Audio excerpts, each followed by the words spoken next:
Welcome to Consider Yourself Hugged, a place to find comfort and support as you navigate your mental and emotional well-being. Sit back and relax, unless you're driving, and get ready for this week's hug.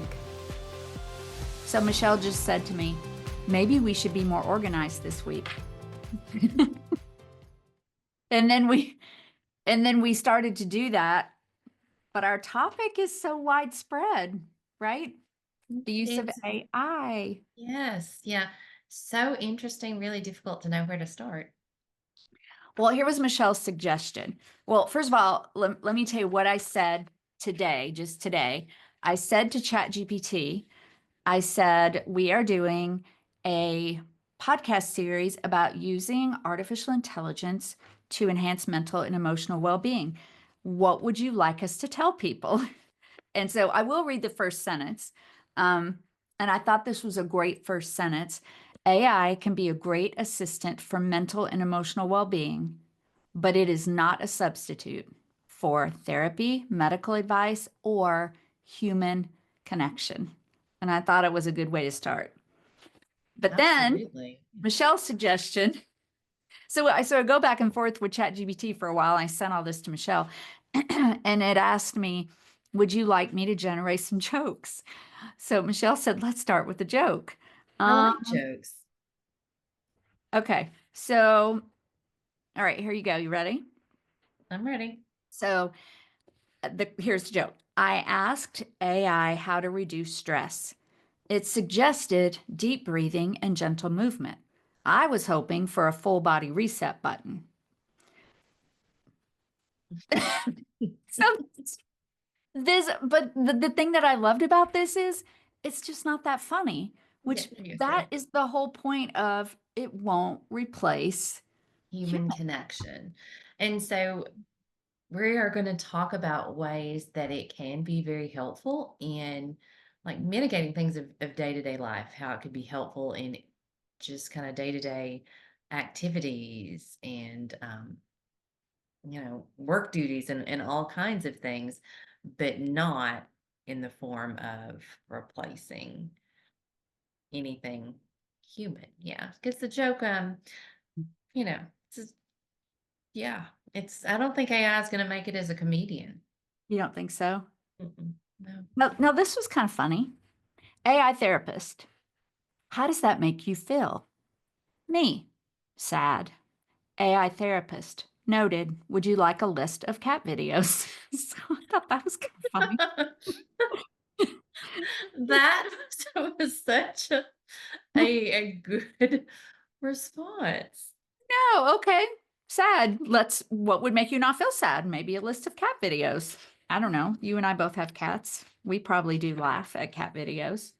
Um, okay, let me read you a couple more things. So it said, would you like some absurd wellness tips? And I was like, sure. So here's one. You ready? Hmm. Okay. For mindfulness, stare at a potato for 5 minutes a day. Potatoes have no stress. Be the potato. So, like, okay. Was that supposed to be under the joke? No, it's an absurd wellness tip. But it did say just for fun. But, the thing I just thought this morning to say, okay, ChatGPT, what would you like us to tell people about, using AI for mental emotional wellness? And like Michelle said, we're not talking about using it as a therapist, although I will say, like with Jamie, my son's previous business autobiography, which was an interviewing app, and the questions. So there is this training AI to know you and ask you better questions. And it did ask me great questions. And I think I said this either to you or I don't know, there's been so many meetings lately that it didn't encourage me, but my conversation with it encouraged me to get back in touch with my childhood bully. And so there were a lot of things that came out of that. So not therapy per se, but having a non-biased voice to chat with and ask you questions can sometimes be helpful. Yeah, yeah. And I'm gonna obviously today be asking Tammy um, a lot more questions than I am contributing, for the reason that she's way more um, knowledgeable when it comes to AI, uses it a lot more than Eh, I do. And I think, like, first question, just to make sure like that we have a really good understanding of AIs, I know there's multiple types of AI, but in general, at the heart, they all are pulling information from prior human knowledge. So they are doing a search yeah. of material data that's already out there, and they are like giving suggestions, making advice, or giving advice and so forth based on previous human work. So it isn't where we are having AI create those things independently. It's always pulling from the work of the past. Is that correct? Yeah, I will say though, let me back up for a minute. Michelle and I are going to have a chat with Jamie, my son, who I don't know if you've been following us for a long time. We did a short series called Still Human about artificial intelligence. And funny thing is, he got so busy working on his artificial intelligence that he didn't have time to do it with me anymore. So we're going to interview him and we're going to probably do that in the next week or two. But we would really love your questions to come in so that we can put those out there. So I want to talk to him more about that because what you said is true. It's interpreting what we've already put out there. But I will say because there are these learning models, like ChatGPT is a learning model, Claude is another learning model. So it is actually creating new information based on, but it's always foundationally based on what we've put out there to begin with. It is becoming smarter, but I don't want to speak to where we think that's going. So, Okay. but it is the capability of like machines to take, well, and we'll put a glossary. Michelle had a really good point when we started. Jamie and I did a glossary, and she thought it was a good thing to really throw that out there. So we'll put that. You think it's a good to put it in the show notes this week? Oh yeah, absolutely. I think it's a good thing to read and review, and I think it'll be good to kind of um, have questions that we ask Jamie to help us understand kind of fully how AI works. There's so much like positive, and there's also a lot of fear around Mhm. AI. Just I think it's important to kind of have those questions answered, and it's again kind of super important to us if you have questions that you send us those questions so that we can ask the expert. Ask the expert. Maybe this would be a good time. Let me open up. Because you're right, the fear. Like what we wanted to do first was with you all was to just do a couple of fun things. So I hope that you all thought that was fun because I thought it was fun. Be the But potato. also, yeah, but also address the fact that there is a lot of fear out there. So when we did the Still Human thing, we created, let me make sure I share sound. We, I went into an AI video generator and sorry for all the throat clearing. I don't even remember what keywords I used, but I basically asked it to generate a timeline of technology. So this, what you now, if you're not watching on YouTube, I think you'll be able to hear it, and which is really the main thing for you to be able to hear it. But go check out YouTube as well so you can see it. So this is 2 minutes, and it's showing us that there have been many times in history where we have been afraid because technology is changing. So let's take a minute on this. In 1876, Alexander Graham Bell's telephone emerged not just as a marvel, but as a harbinger of change, stirring unease among those who feared the erosion of face-to-face communication. Fast forward to 1969, the ARPANET, a precursor to the internet, connected distant computers, a concept so revolutionary that it sparked both wonder and skepticism, with critics worrying about privacy and the potential loss of human connection. The digital dawn of the 1980s brought personal computers into homes, a leap that was met with a blend of excitement and anxiety as many feared job losses due to automation, a concern echoed by nearly 70% of Americans at the time. The millennium bug, or Y2K, in 1999 became a global scare, with over 50% of Americans concerned about widespread computer failures, highlighting the deep-seated fear of our dependency on technology's invisible threads. The rise of social media in the early 21st century connected billions, yet it also birthed fears of privacy erosion and misinformation, with studies showing that over 60% of users were concerned about their data security.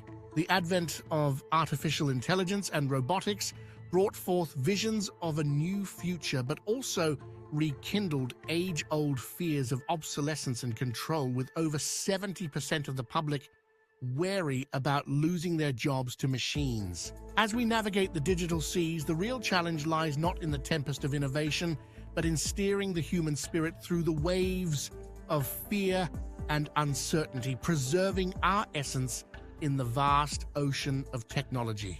In reflecting on our technological odyssey, it's clear that our greatest achievements lie not in the devices we create, but in overcoming the fears they evoke, ensuring that at the heart of our digital age beats a distinctly human pulse. And then it just abruptly cuts off. So, I think it's important to note too that we aren't here over the next few weeks to address all of those concerns in detail. We want you to know that we realize those concerns are there, and we'll do a little bit of ethics and privacy and things like that.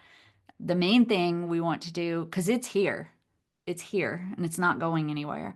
And what we want to do over the next few weeks is provide you some ways to use AI that are simple, that can do everything from help you save time, which means you'll have more time to do things, to help you craft conversations. If there's conflict going on, to help you do some chatting, to help, get your thoughts through. I mean, organizing, that's kind of what we want to do. So yeah, I think that one of the things that I really saw from the videos is the perspective that, I mean, you're right, despite a lot of fear surrounding things, that doesn't halt the progression. Mm-mm. And so, not being educated, aware due to fear is almost harmful in the other direction. And so, right, when you know about what's going on and you stay on top of it, that definitely can help mitigate some of those concerns. For So, example, with scams, educating mhm. yourself to know, yes, there are what's called deep fakes out there, where it could be a video or it could sound just like your voice, someone, your child or your grandchild calling you saying, I'm being held and you have to pay this ransom money, having a safe word, a word. That's so good, Michelle. Just not knowing can be absolutely worse than at least being educated about it. Right, because the fear, in all of those examples, it didn't keep Did that not. technology from advancing. And so being able to kind of understand, really know the true facts versus what we hear here or there, really actually using sources that can tell us what we need to know. I remember, so Jamie met with me and my team at the EAP, who I do work with, and he met with us the other day just to help and talk some about AI. And one of the things he said many times is, whether you know it or not, probably a lot of the emails that you're receiving, you meaning just everybody, have probably already been filtered through AI. And so, even when you're doing auto correct, or you start to type something and it gives you suggestions and you're like, oh yeah, that's good. That's an example of AI. Yeah, So yeah.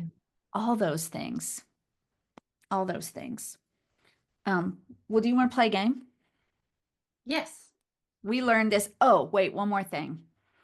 Have we mentioned the movie that we watched on our retreat, or have we even talked about the fact that this wanting to do this came about as a result of our retreat? We did mention it a little bit, but we didn't talk about the movie a lot. We did a little bit. Yes. Okay.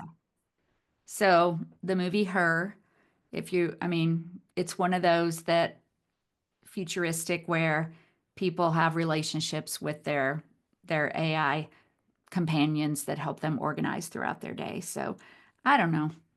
Anyway, that's all I have to say. So we found, do you have more? I don't know what else to say about it. I didn't know where you were going with it. I was like, Well, I guess some of the things as we look at fear, if you've seen that movie, then it makes it where it's one of the things that people fear that the human connection will be lost and then we'll just connect with our electronic companions. There's a Big Bang Theory episode where it's when Siri first came out and Raj forms a relationship with Siri. I think that like the thing that we sometimes forget is that's based on human choice. Like Mm. we lose the connection if we choose to. We keep connections if we choose to. And so it isn't like any kind of technology is holding us hostage. At the end of the day, we still have that choice. You're right. And so back to the video we just saw, I mean, with social media, I don't like social media, not for the reasons although I use it to try to, connect with people, but I don't sit there and scroll or worry about what somebody else is. That's not one of the things that I do. And you're right, it's exactly a choice because I know if I get on there and just scroll, I'll start worrying about, well, did I say enough to that person? Am I praying for that person? Did I like enough people's? It's just too much. Um, so we do need to be aware and make good choices. So we found this app. And so Michelle, I just want you to think of an object. I mean, Just any any object. any object. Okay, I'm thinking of an object. Okay, so so what the app does, we did this on our retreat, but it was a movie, right? Or is that what we A did? character. The Think of character. a character. Okay. Yeah. So, and this is an AI thing. So Michelle's going to answer these questions. All right. Does it work with electricity? No. Okay. And by the way, I don't know if you remember, the answers are yes, no, I don't know, probably, or probably not. Okay. Does it go into the mouth? No. Can we? Wait. Like, I mean, like, is it supposed to, or could it? I mean, like, you can put almost anything in your mouth, even though it doesn't True. go there. Yep. Right. Okay, We're I'm going to go gonna to, say no. I'll still say no. okay. Can we buy it? Yes, Is it made of metal? partly, probably. Probably. Okay. Is it bigger than a guitar? No, Okay. Can it be found in a kitchen? no, Is it something we wear? no, Does it have a relation with school?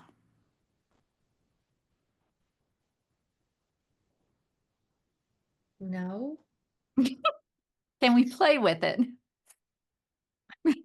no, Remember, there's the probably not, but you want to know? probably not. Okay. Can we put something inside? No, Oh, God. Is it dangerous? no. Okay. Is it used with the hands? This is question number 12, by the way. I think Probably. probably. Okay. Can we transport it in a pocket?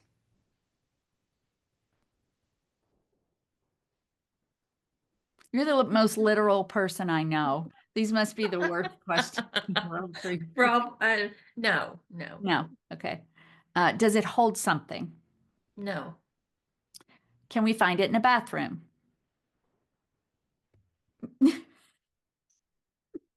Probably, Okay. probably not. Okay, well, let me see if I can go back. Can we, can we use it to decorate a house? You might have stumped it.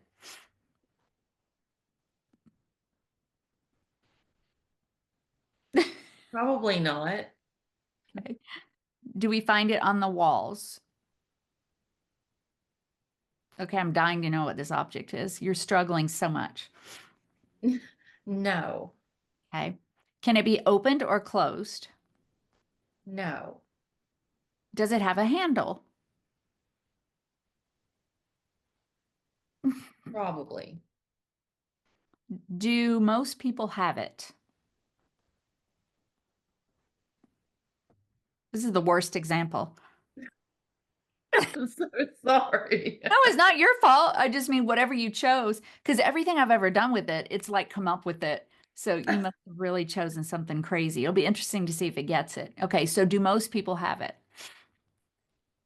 No, Okay. Can we switch it off? yes, Does it bring information? yes, Okay. Can it be useful to build a house? no, Does it have a relation with music? no, Okay. Does it have a relation with health?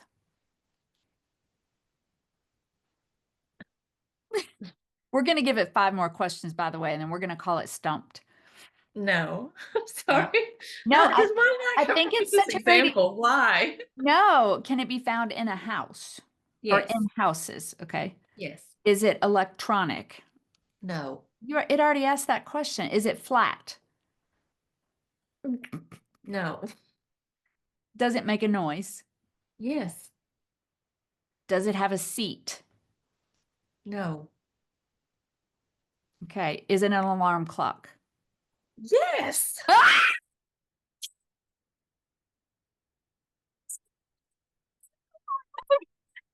No. Wow. Okay, maybe that was a great example. Isn't that insane? It took 30 questions, but it still got it. So, and in my mind, and again, maybe not. So I was picturing like the old school alarm clocks, like the round ones with the bells on the top. That's the picture it showed.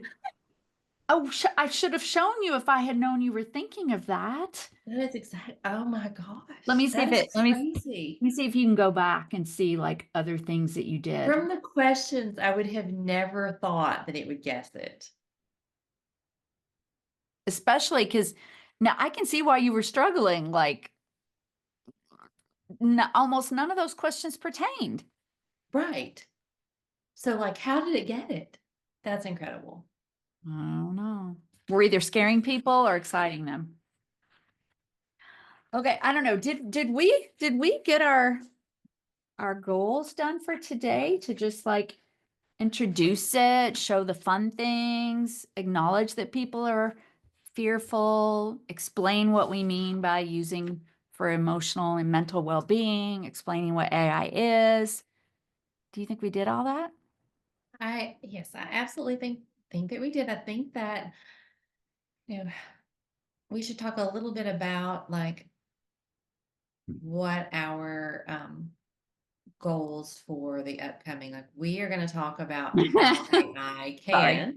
can help how AI can help reduce stress of day-to-day life, which in turn helps with mental health and wellness.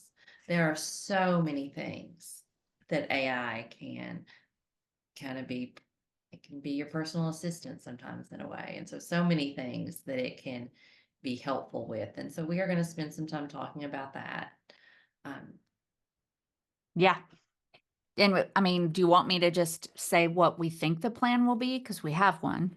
yes. Did you laugh because we're not good at following I, our I plans? did. You were like, Yeah. Okay. we should talk about our goals. I'm like, yeah, we really do set goals. It's just, I mean, I hope we just love having conversations on here. And I hope that we always at least make our point. We just, it's a conversation. So, but the way that we're gonna, so today was our, session 1, and we titled it, What is AI and Why Should You Care? And then next week, our goal will be specifically AI for mental and emotional well-being. We'll talk about some journaling apps, some guided meditations. You all have heard us talk about How We Feel, which is the emotion tracking app, which since we signed up for it, this has been a while and I haven't used it, but when you journal on it, I don't know if you've seen this, Michelle, it now says, would you like to go further? And AI will ask you some questions. So, specifically, mental and emotional things we'll talk about next week. And then the next week, practical AI, simplifying your life and saving time.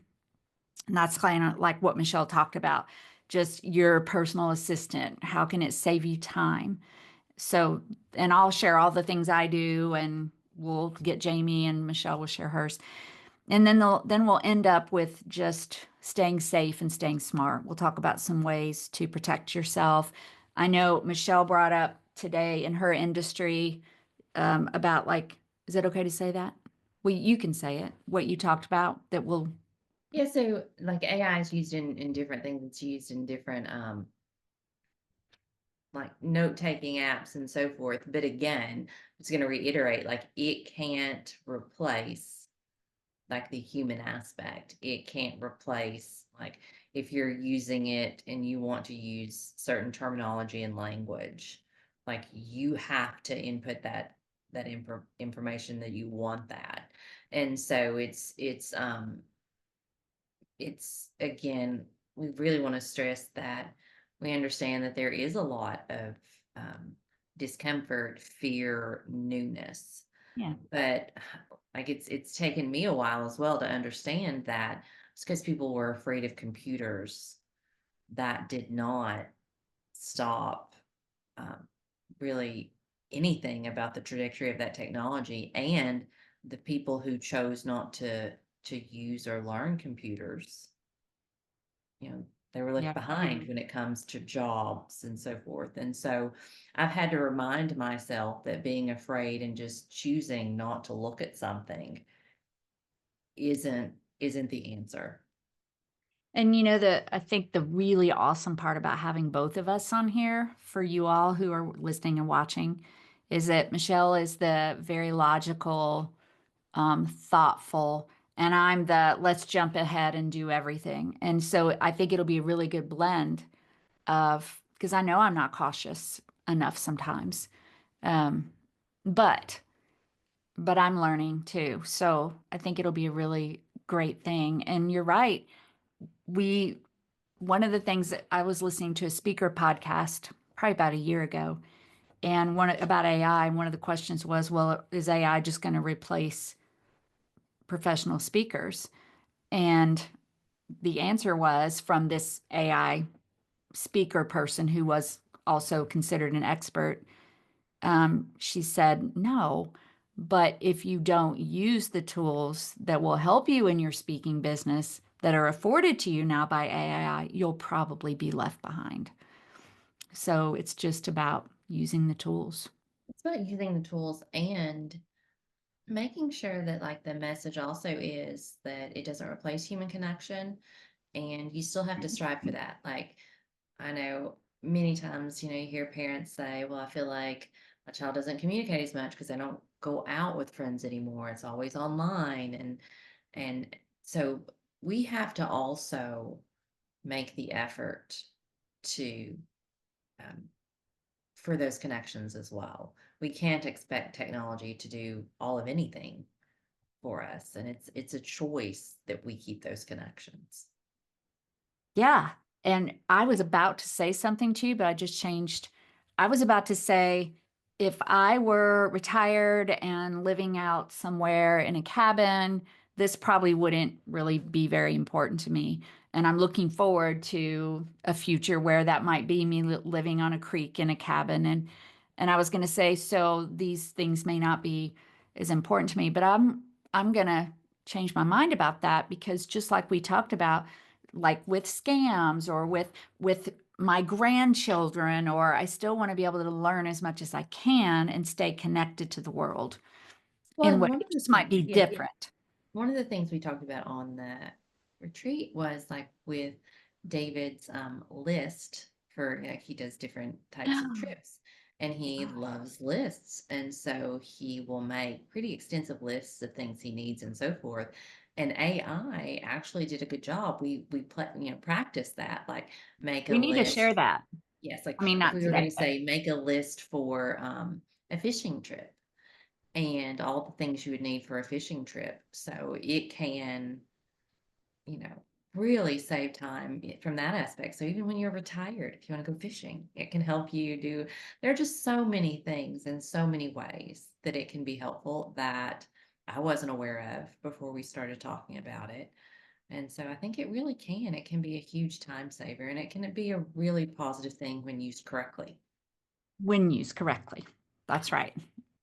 So I think the things that we will put in the show notes, you have to visit the show notes to find that app that will guess and the categories on it.